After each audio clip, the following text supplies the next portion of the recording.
কবিতাৰ শিৰোনামা মই এগৰাকী শিক্ষক। কথা দীপেন পাটোৱাৰী আৰু আবৃত্তি উৎপল দাস।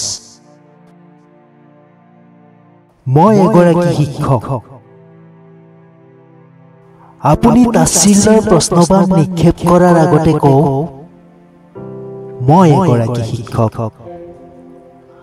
মই শিক্ষক সেইবাবেই আন বহুততকৈ মৰমেৰে আছে বুকু ভৰি।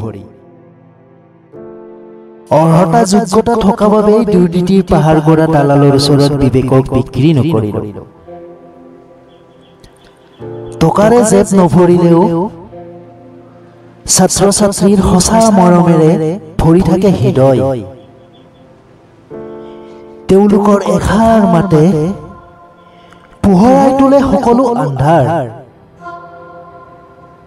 আপুনি হয়তো গঢ় দিয়ে দুৰ্নীতিৰ ওখ দালান, আৰু আমি গঢ় দিওঁ দেশৰ উজ্জ্বল ভৱিষ্যতৰ সপোন। আমাৰ বিষয়ে তাচ্ছিল্য কৰা সকলক সগৌৰৱে কওঁ, আপুনি ভবাতকৈ মই বহুত বেছি সুখী, কাৰণ মই এগৰাকী শিক্ষক। ধন্যবাদ।